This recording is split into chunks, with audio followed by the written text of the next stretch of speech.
June 28, 1869, Brooklyn, New York. The engineering verdict from European bridge authorities would never fully capture what they were witnessing that summer. American engineers, proposing to span 1,595 feet of East River using methods that defied everything European masonry tradition said was necessary for permanent bridge construction. Through the dust and commotion of the Brooklyn waterfront, steel wire rope lay coiled in massive spools with specifications that seemed impossible to European observers. No stone arches, no massive masonry piers, no proven Roman engineering techniques. Yet they planned a bridge with strength that European stone construction could not match.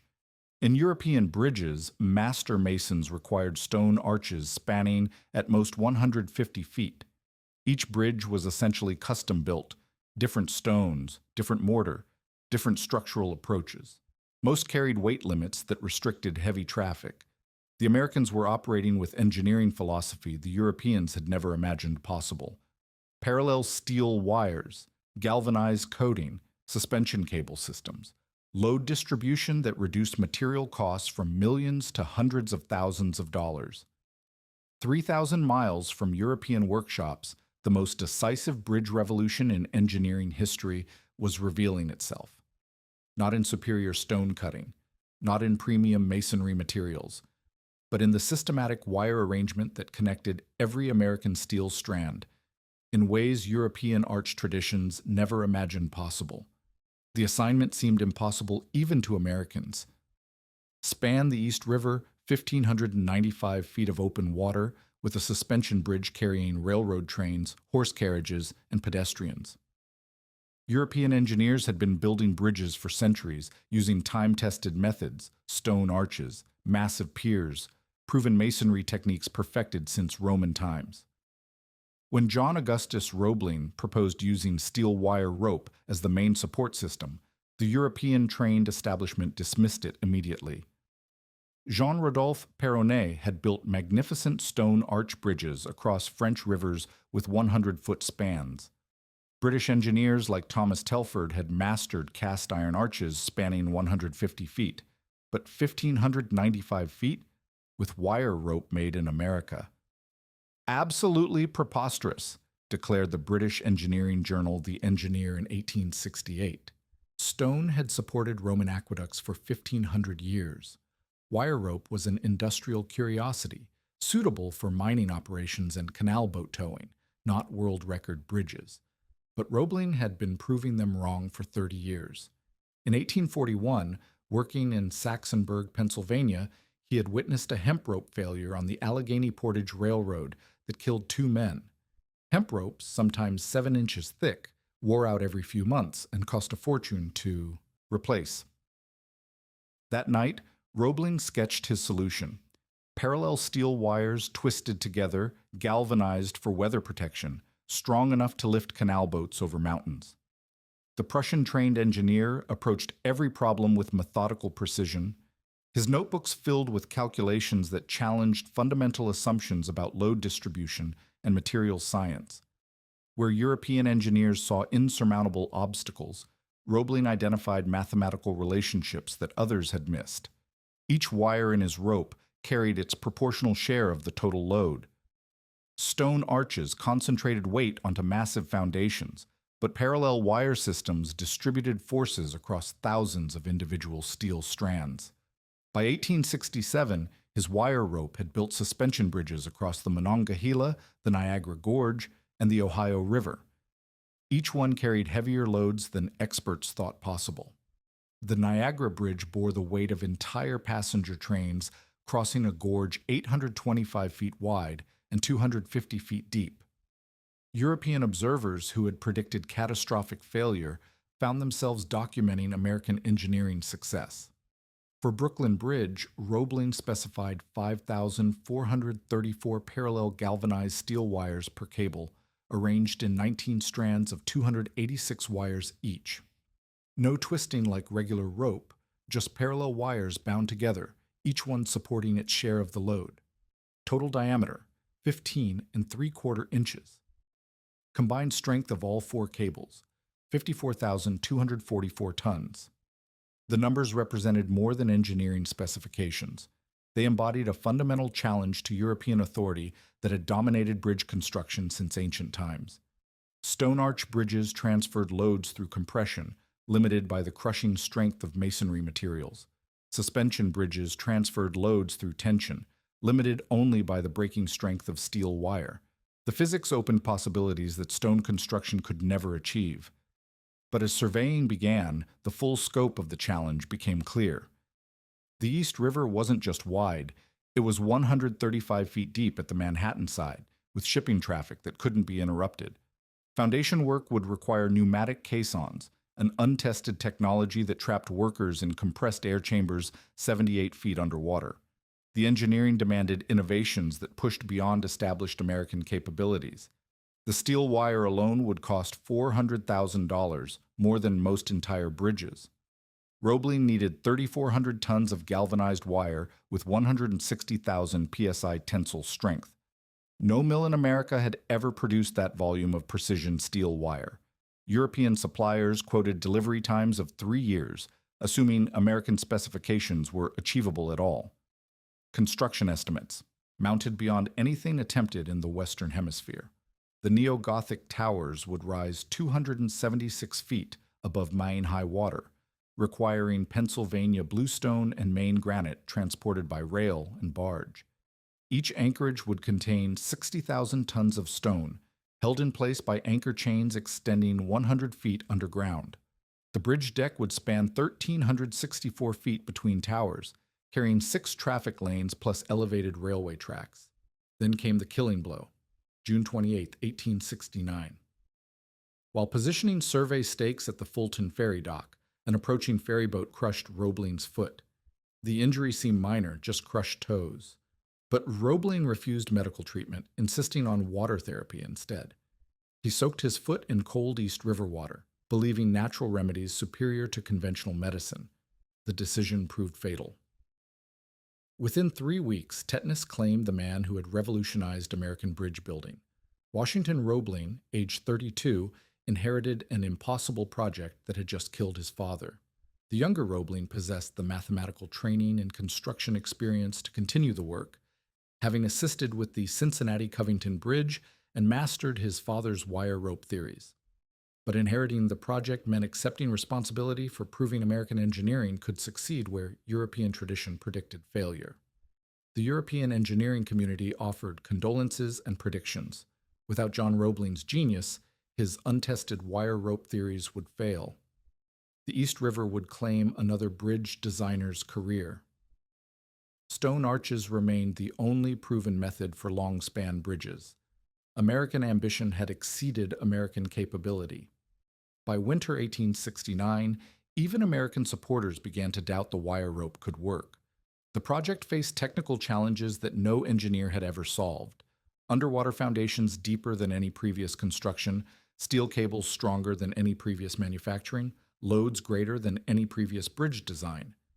European critics watched from across the Atlantic, confident that American innovation would collapse under the weight of engineering reality. Washington Roebling proved them wrong by going deeper than any bridge builder in history.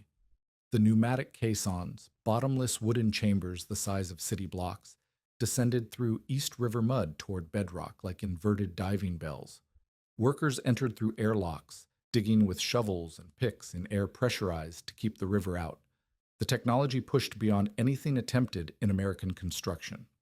Each caisson measured 102 feet by 68 feet, constructed from 12-inch thick yellow pine timber reinforced with wrought iron plates.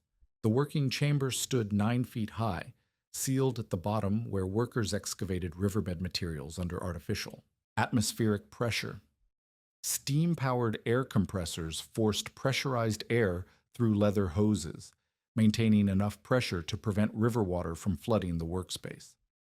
Brooklyn caisson, 45 feet to bedrock, 21 psi air pressure.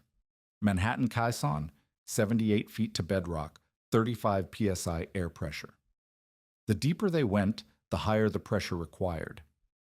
Physics demanded precise calculations that balanced worker safety against structural necessity. Too little pressure allowed water infiltration that could drown entire crews. Too much pressure created medical problems that no American doctor understood. At 15 psi, workers complained of joint pain and difficulty breathing during decompression. At 20 psi, men stumbled out of the airlock with temporary paralysis in their arms and legs. At 30 psi, workers began getting caisson disease, the bends, as nitrogen bubbles formed in their blood when they ascended too quickly. Men stumbled out of the airlock paralyzed and gasping. Some died within hours of completing their shifts. Washington Roebling spent hours daily in the caissons, inspecting every foot of progress through the compressed air chambers. He understood that successful foundation work required personal oversight of excavation quality and worker safety procedures. The engineering demanded constant decision-making about acceptable risk levels versus construction progress. European engineers had never worked at such depths under such pressure. The Brooklyn caisson reached bedrock in March 1871 without major casualties. Solid limestone foundation 45 feet below mean high water provided the bearing capacity to support 15,000 tons of masonry tower. Workers filled the excavation chamber with concrete, creating an impermeable seal between river and foundation. The first tower could begin rising above water level, but the Manhattan caisson presented unprecedented challenges. Bedrock lay 78 feet below mean high water, deeper than any previous underwater construction in world history. At 35 psi working pressure, every minute underground threatened worker lives through decompression sickness that medical science couldn't treat or prevent. Roebling established strict protocols for worker rotation and decompression procedures. No man worked more than 4 hours per shift in the compressed air chamber. Ascent through the airlock required 30 minutes minimum, allowing gradual pressure reduction that prevented nitrogen bubbles from forming in blood vessels. Even with precautions, men continued falling ill with mysterious paralysis and breathing difficulties. The excavation revealed geological complications that threatened the entire foundation design. Instead of solid bedrock, workers encountered decomposed Manhattan schist mixed with boulders and clay deposits. The material provided adequate bearing capacity, but required modified foundation, techniques that no engineering textbook described.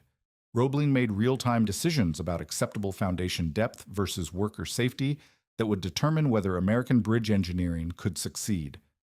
In March 1872, working at 35 psi in the Manhattan caisson, the bend struck Washington Roebling directly.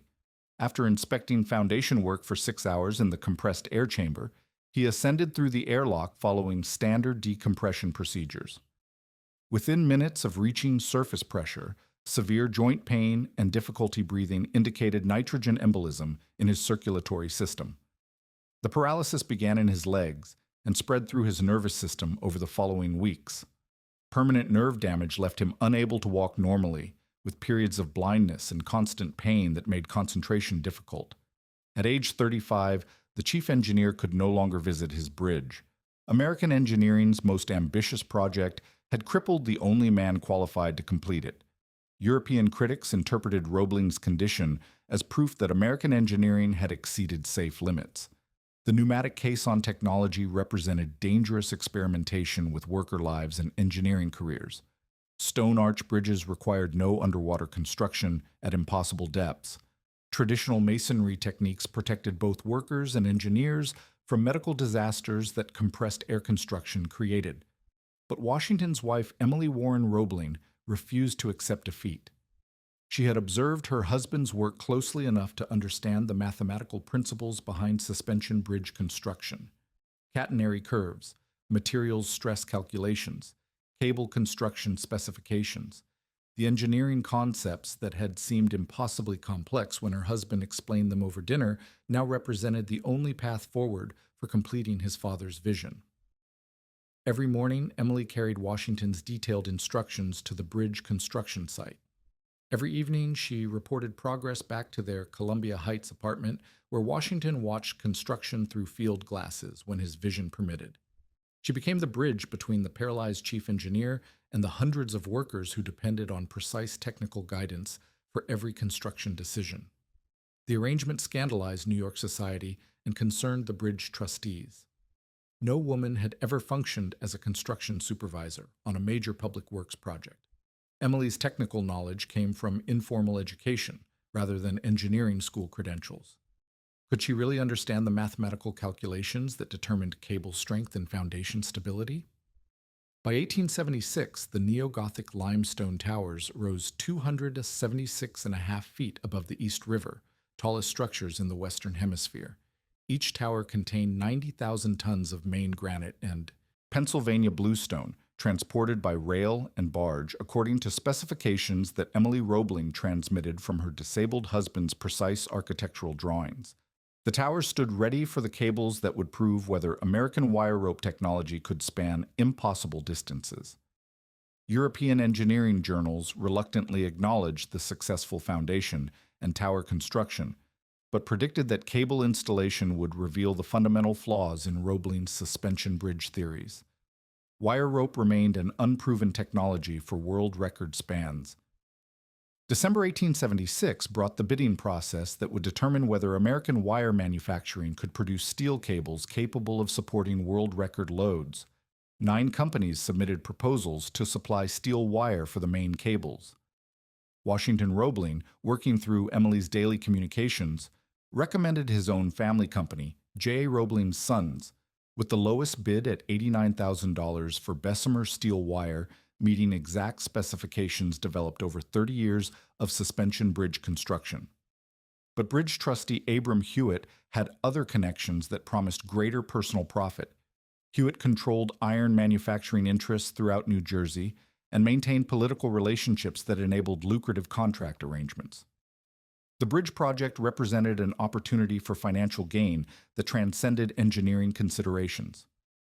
Quality specifications could be adjusted if the price advantages justified the modifications. The contract went to J. Lloyd Hay of Brooklyn for $65,000, providing crucible steel wire that met basic strength requirements at substantial cost savings. Roebling's warning letter to Hewitt proved prophetic. If you receive a bid from a Mr. Hay, it will be well for you to investigate his manufacturing capabilities and quality control procedures before making final contract decisions. Hay operated a wire manufacturing facility that had never produced materials for suspension bridge construction. His experience centered on industrial wire rope for mining operations and ship rigging, applications that required durability but not the precision strength specifications that bridge cables demanded. The $24,000 cost difference between Hay's bid and Roebling's family company represented profit margins that quality control procedures might erode. Cable spinning began June 1877, using Hay's crucible steel wire delivered in 500-foot coils. Each coil underwent tensile strength testing at Roebling's inspection facility before acceptance for installation. The testing protocol required sample wires from each coil to withstand 160,000 psi tension without failure. Wire that failed testing was rejected and returned to Hay's factory for replacement with conforming materials. But something was wrong with the rejection process. Roebling's inspectors consistently identified defective wire coils with strength below specification requirements. The rejected wire pile should have grown steadily as inferior materials accumulated, awaiting return shipment. Instead, the rejection area remained nearly empty despite obvious quality problems in successive wire deliveries. E.F. Farrington, the master mechanic responsible for cable construction machinery, noticed delivery wagons arriving at the bridge site during evening hours when official inspection procedures had concluded for the day. The late deliveries bypassed normal quality control checkpoints, proceeding directly to wire storage areas designated for approved materials. Hay's delivery schedule appeared designed to avoid daytime inspection protocols. By July 1878, Washington Roebling's mathematical analysis of cable construction progress revealed statistical anomalies that indicated systematic fraud. Wire consumption rates exceeded delivery records for approved materials by margins that normal construction variations couldn't explain. Either approved wire was disappearing from storage areas, or substandard wire was entering the cables through circumvention of inspection procedures. Roebling ordered surprise nighttime inspections of Hay's delivery operations. The investigation discovered the fraud mechanism that threatened to destroy American wire rope credibility permanently. Hay was replacing good wire with rejected wire during overnight periods when bridge site security was minimal. Wagons carrying tested wire were diverted to Brooklyn warehouses where inferior wire that had failed inspection was substituted for materials that had passed quality control testing. The substitution process was methodically organized to defeat Roebling's inspection system. Approved wire coils carried specific identification markings that corresponded to test certificates documenting tensile strength verification. Hay's operation created duplicate identification markings on rejected wire coils, enabling inferior materials to enter cable construction with documentation indicating compliance with strength specifications. 221 tons of substandard wire had been spun into the cables, nearly 4% of the total wire content. Statistical analysis indicated that the inferior wire reduced overall cable strength by approximately 15%. The safety factor dropped from 6-1 to approximately 5-1. European critics seized on the discovery as validation of their predictions about American manufacturing quality and inspection procedures. The British engineering journal The Engineer published detailed coverage of the wire fraud scandal with editorial commentary that questioned fundamental assumptions about American engineering capabilities. The Brooklyn Bridge wire substitution incident demonstrates precisely why European manufacturing standards remain superior to American industrial practices. Quality control requires institutional knowledge and professional traditions that American manufacturers have not yet developed. Hay's motivation was purely financial. The cost difference between crucible steel meeting bridge specifications and industrial wire suitable for mining applications represented profit margins of approximately 40%. By delivering rejected wire that met minimal industrial standards while charging premium prices for bridge quality materials, his operation could maximize income while technically fulfilling basic contract obligations. The discovery of widespread wire substitution created a crisis that threatened to halt construction permanently. Bridge trustees demanded explanations for how systematic fraud had evaded Roebling's inspection procedures. New York newspapers questioned whether American engineering could maintain the quality standards necessary for public safety on projects of unprecedented scale and complexity. Washington Roebling faced the most critical decision of his engineering career: accept the compromised cables with reduced safety margins, or halt construction to replace all suspect wire at costs that would bankrupt the project. European observers expected the American experiment in wire rope technology to collapse under the weight of manufacturing fraud that stone arch construction had never encountered. But Roebling had engineered for exactly this kind of problem. His father's 6-1 safety factor wasn't just conservative engineering practice. It was preparation for the unknown variables that ambitious projects inevitably encountered. Even with 4% substandard wire-reducing overall cable strength, each cable could still support 13,500 tons while carrying maximum design loads of only 2,700 tons. The mathematical reality provided a solution that European critics couldn't dispute. American wire rope technology had anticipated fraud, equipment failure, and construction errors through engineering margins that stone arch bridges couldn't achieve. The compromised cables remained structurally sound for loads that exceeded any bridge traffic requirements by factors that ensured public safety for generations. Roebling ordered 150 additional wires per cable at no charge from Hay as compensation for the fraud. The wire supplier had little choice but to comply, facing potential criminal prosecution and complete loss of credibility in American industrial markets. Cable spinning would continue, but under inspection procedures that made further substitution impossible. Emily Roebling personally supervised the implementation of new quality control protocols that required continuous oversight of all wire deliveries and installations. The spinning process itself represented engineering innovation that surpassed anything attempted in bridge construction history. A traveler wire formed a continuous loop between Brooklyn and Manhattan anchorages, stretching 3,578 feet from anchor to anchor across both towers. Steam engines positioned at each anchorage pulled the traveler endlessly back and forth, each trip laying 2 more wires along the precisely calculated catenary curve that would distribute bridge loads evenly across all cable components. The Traveler system required mathematical precision that challenged American manufacturing capabilities. The continuous wire loop had to maintain constant tension while supporting its own weight, plus the weight of additional wires being laid with each passage. Steam engine operators coordinated their pulling forces to ensure that wire laying proceeded at uniform speed without creating stress concentrations that could cause cable failure during construction. 278 wires formed one strand. 19 strands formed one cable. 4 cables total. The arithmetic represented 37 years of John Roebling's theoretical development, translated into physical reality through his son's engineering management and his daughter-in-law's daily supervision. Each wire carried its proportional share of the total load, creating redundancy that stone arch construction could never achieve.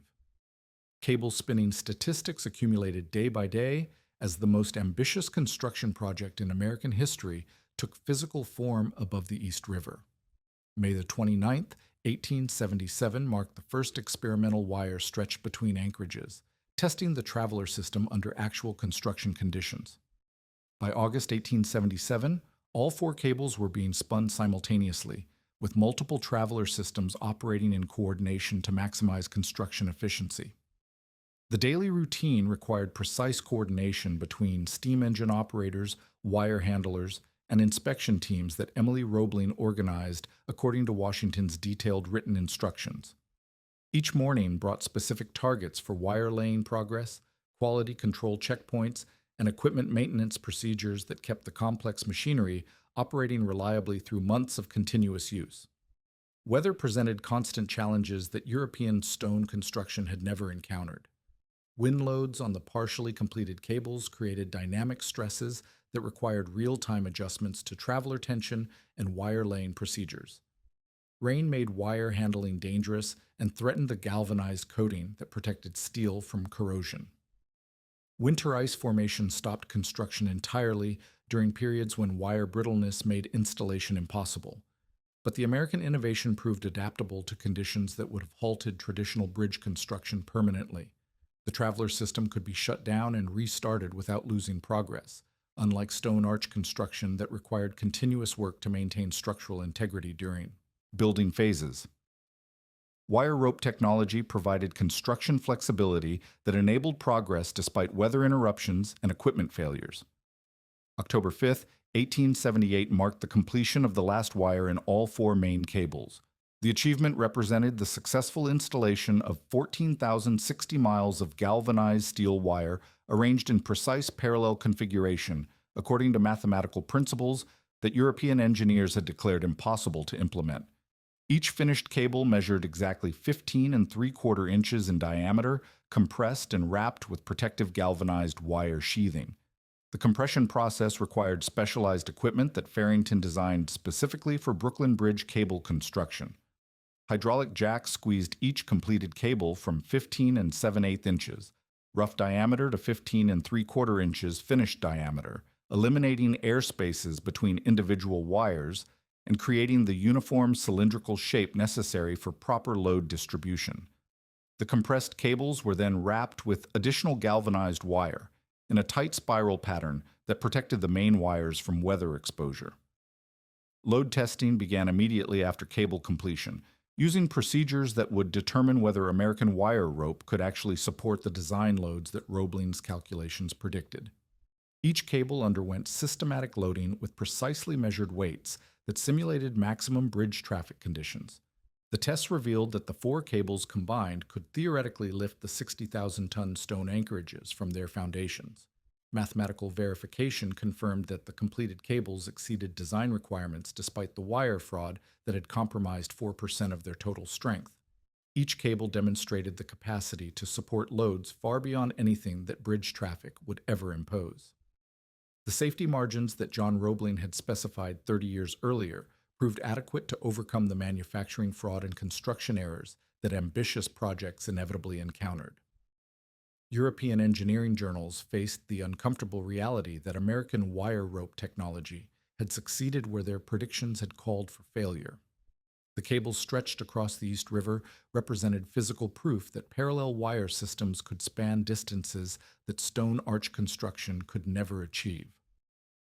Traditional masonry techniques remained limited to spans under 200 feet, while American suspension technology had demonstrated capability for spans exceeding 1,500 feet. The bridge deck installation could proceed with confidence that the cable system would provide adequate support for railroad trains, horse-drawn vehicles, and pedestrian traffic according to the original design specifications. Opening day approached with American wire rope technology validated through the most comprehensive testing program ever applied to bridge construction. May 24th, 1883 was selected as the official opening date. The completed bridge would demonstrate that American engineering innovation could create infrastructure that surpassed European achievements through mathematical analysis, materials science, and construction techniques that challenged every assumption about what bridge building could accomplish. The cables installed between October 1877 and October 1878 represented the physical foundation for American engineering credibility that would influence infrastructure development for generations. May 24, 1883, brought the vindication that American engineering had fought 16 years to achieve. President Chester Arthur led the opening ceremony, while Emily Warren Roebling became the first person to cross the completed span, carrying a rooster as a symbol of victory over European skepticism that had predicted catastrophic failure. 150,000 people crossed on opening day, each footstep proving that American wire rope technology could support loads that stone arch construction had never imagined possible. But the real test wasn't the ceremony, it was the decades that followed. European critics had grudgingly acknowledged the successful cable construction and bridge opening, but predicted the wire rope wouldn't survive winter weather, salt air corrosion, or dynamic loading from heavy traffic. Give it 10 years, they said, 20 at most. American innovation might succeed temporarily, but European masonry traditions would prove more durable over the long term. The bridge immediately began carrying traffic loads that exceeded original design assumptions. Horse-drawn carriages, pedestrians, and elevated railway cars crossed simultaneously, creating dynamic loading patterns that tested the cable system under real-world conditions. By 1884, daily traffic included regular freight trains carrying industrial materials between Brooklyn and Manhattan, imposing repetitive stress cycles that no suspension bridge had ever experienced. The 1920s brought automobile traffic that transformed the bridge from a local transportation link into a major highway carrying vehicles between rapidly growing urban centers. The original design had anticipated horse-drawn traffic with occasional railway use, but automobile traffic created continuous loading that operated 24 hours daily. European observers expected the accumulated stress to reveal fundamental weaknesses in American wire rope technology. Instead, the cables demonstrated remarkable durability under conditions that their designers had never anticipated. The galvanization process that Roebling had specified protected the steel wire from salt air corrosion that destroyed conventional iron construction within decades. Hot-dip zinc coating created a sacrificial barrier that corroded instead of the underlying steel, extending cable life far beyond European predictions about American manufacturing quality. 1944 marked a critical test when the elevated railway was removed and replaced with 6 lanes of automobile traffic. The deck reconstruction required temporary load redistribution that tested cable flexibility under modified stress patterns. European stone arch bridges could never accommodate such major structural changes, but American wire rope technology adapted to new loading requirements without compromising structural integrity. The 1950s brought complete deck reconstruction that replaced the original roadway with modern materials designed for increased traffic capacity.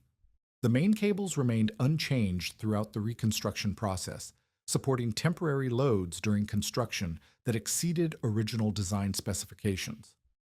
67 years after installation, the steel wire showed no signs of the deterioration that European critics had predicted would doom American suspension bridge technology. By the 1980s, the bridge carried daily traffic volumes that would have amazed 1870s engineers. Suspender wires required replacement due to accumulated fatigue from 8 decades of dynamic loading, but the main cables remained structurally sound. The replacement process demonstrated the maintenance advantages of wire rope construction. Individual components could be replaced without affecting overall structural integrity. 2024 traffic statistics revealed the ultimate vindication of American engineering innovation. 103,051 vehicles crossed daily, plus 28,845 pedestrians, plus 5,504 cyclists. The loads represented continuous utilization that far exceeded any European stone arch bridge capacity, maintained by cables that had operated reliably for 146 years. The engineering vindication was mathematical as well as practical. Original cable strength of 54,244 tons capacity still exceeded current daily load of 17,780 tons maximum by safety margins that ensured structural integrity for centuries. After 146 years of service, the cables retained a 3-to-1 safety factor that exceeded modern bridge design requirements. European engineering authorities who had dismissed American wire rope in 1867 were silenced by 1900. Stone arch bridges remained limited to spans under 200 feet with traffic restrictions that prevented heavy loading. American suspension bridges demonstrated capability for spans exceeding 1,500 feet with unlimited traffic capacity. By 1950, suspension bridges dominated long-span construction worldwide. Every major bridge following Roebling's parallel wire, rope principles. The galvanization revolution that Roebling had pioneered became standard practice for all steel construction exposed to weather conditions. The zinc coating process that had seemed experimental in 1870s, America proved more effective than European iron protection methods that required constant maintenance and frequent replacement. Modern galvanizing techniques still follow the chemical principles that Roebling specified for Brooklyn Bridge wire protection. Wire break analysis through 2024 revealed the fundamental superiority of parallel wire systems over traditional construction methods. Individually replaceable suspender wires showed normal fatigue patterns after decades of service, but main cables remained structurally unchanged. European stone construction showed inevitable deterioration from weather exposure and traffic vibration that required expensive maintenance or complete rebuilding. Today's Brooklyn Bridge carries loads that would have amazed 1870s engineers while using the same cable technology that European critics had declared impossible to implement successfully. The 250,000 vehicles claim in many historical sources appears outdated. Current NYC Department of Transportation figures show 103,051 vehicles daily as of 2024. But even that reduced number represents 50 times more vehicles daily than in 1920, with continuous loading for 146 years producing zero main cable failures and zero main cable replacements. In 2024, as New York City builds new bridges with expected lifespans of 75 to 100 years, the Brooklyn Bridge cables installed in 1878 remain structurally sound. Modern bridge cables are designed for 100-year service lives. Roebling's cables are approaching their 150th birthday, with mathematical projections indicating they could reach 300 years of reliable service. The 4 cables completed in October 1878 carry New York City into the future, one wire at a time, exactly as John Roebling envisioned 157 years ago. 52,046 days in service as of December 2024. Over 100 million vehicles carried. 4 of 4 original cables still in service. American engineering reputation permanently established. Wire rope didn't just cross the East River, it crossed the Atlantic, proving that American innovation could outlast European tradition by centuries.